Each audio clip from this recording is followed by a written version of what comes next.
S'il y a bien un débat qui divise les founders de SaaS, c'est faut-il faire un build-in public ou non. J'ai pris 1000 abonnés en 2 mois en faisant un build-in public. Tu m'as d'ailleurs probablement connu grâce à ça. Et je vais t'expliquer aujourd'hui en détail si ce format vaut le coup pour toi ou non. En fait, ce qu'il faut savoir avec ce format, c'est qu'il y a énormément d'avantages à le faire, mais il y a aussi des inconvénients. Et en fait, on va voir que les inconvénients, ça ne le sont pas, mais il faut juste pas mettre ses attentes au mauvais endroit. Parce que l'avantage avec le build-in public, c'est pas du tout celui qu'on pense. Donc le premier avantage à faire un build-in public, ça va te permettre de créer une liste d'attente absolument énorme.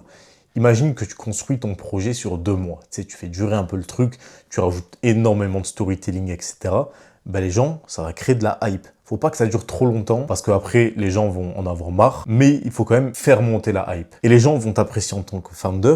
Et aussi, ben, ils vont attendre. T'imagines, ça fait 2 mois qu'ils regardent tous les jours un mec qui parle de son app. Ben, au bout d'un moment, tu as envie de la voir, l'app. Et construire cette énorme liste d'attente, donc tu vas récupérer les mails ou les numéros de téléphone. Je te conseille les numéros de téléphone parce qu'après, tu pourras directement prospecter au téléphone les mecs. Tu pourras vendre ton app avant même de l'avoir sorti. Moi, je me souviens pour Growin, j'avais fait environ 1000 € en une semaine à peu près, alors que l'app n'était pas sortie. Donc t'imagines, empocher 1K dans ta poche, c'est pas énorme 1K, mais ça te donne quand même du leverage. Si je veux, maintenant c'est 1K, je fous tout en ads et ça me permet de tester mon onboarding ultra rapidement, me rapporter du trafic et aller chercher mes premiers centaines ou milliers d'euros d'MRR. Donc le levier à faire ça est gigantesque. Mais là où les gens se trompent, c'est qu'ils pensent qu'ils vont devenir riches en faisant ça. Ils pensent que faire un build-in public, c'est leur acquisition. Des fois, il y a des gars qui viennent me parler en DM, genre leur plus gros problème, c'est l'acquisition. On parle un petit peu, je dis ok. Et là, toi, c'est quoi ton plan pour l'acquisition? Ils me disent faire un build-in public. Et elle est là l'erreur.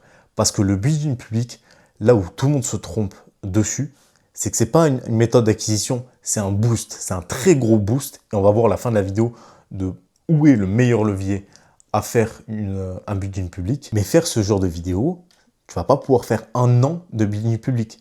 Les gens en ont marre après. Tu vas pas pouvoir atteindre genre 10K de MRR en faisant du building public. Il va falloir faire du volume, il va falloir faire des formats plus viraux qui vont mettre plus en avant ton app. Parce que le problème du building public, c'est que les gens sont aussi beaucoup là pour toi en tant que founder et peut-être moins là pour l'app. Donc une fois que ton app sera sortie, tu verras qu'il n'y aura plus aucune traction autour de celle-ci. Peut-être un petit peu, mais ça sera négligeable et tu verras que ça sera extrêmement ralenti. Mais là où c'est extrêmement intéressant et que personne ne parle de pourquoi, selon moi, c'est extrêmement intéressant de faire une personal brand, c'est que souvent, c'est lorsque tu lances ton premier projet que tu fais ça. D'ailleurs, je le recommande de le faire uniquement si c'est ton premier projet ou alors que tu n'as jamais fait de réseau. Mais te faire une personal brand sur Instagram ou YouTube, le ROI est tellement grand.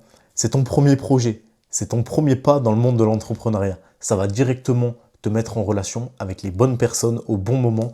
Tu as besoin d'un truc, tu mets une story et tu as directement 10 personnes qui ont exactement ce que tu cherches dans tes DM. Et même après ça, tu seras vu comme une autorité. Moi, je me souviens des fois à Bali, quand j'étais dans des endroits avec des entrepreneurs, etc.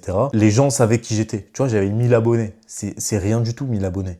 Mais les gens savaient qui j'étais. Ça veut dire que sur Internet, c'est encore plus fort. Tu vas DM un mec, le gars, il est content que tu viennes le DM. Il est un peu honoré parce que tu es vu comme une autorité. Et ça n'a pas de prix. Vraiment, j'ai mis longtemps à comprendre ça jusqu'à temps que je le fasse. Il y a tout le monde qui me disait « Ouais, la personal brand, c'est le meilleur truc à faire. » J'étais en mode « Ouais, c'est ça, c'est ça. » Mec, j'ai lancé ma personal brand. Crois-moi que c'est ce qui va te faire gagner le plus d'argent dans ta vie.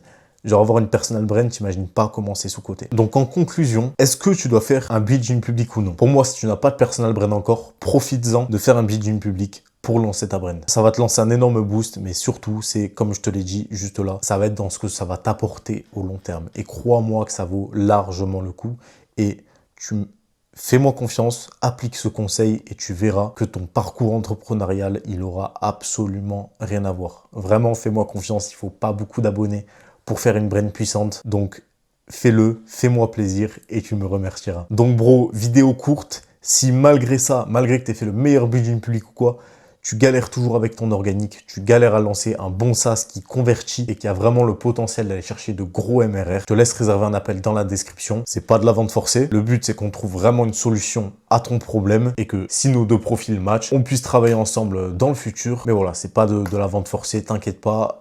Tu n'as pas d'excuse si tu as un problème, même minime, avec ton SaaS de ne pas réserver d'appel. Donc fais-le et on se voit là-bas. Sur ce, je te dis à demain. Je ferai une vidéo par jour jusqu'aux 1000 abonnés. Sinon, je suis gay. Et ciao, ciao, mec.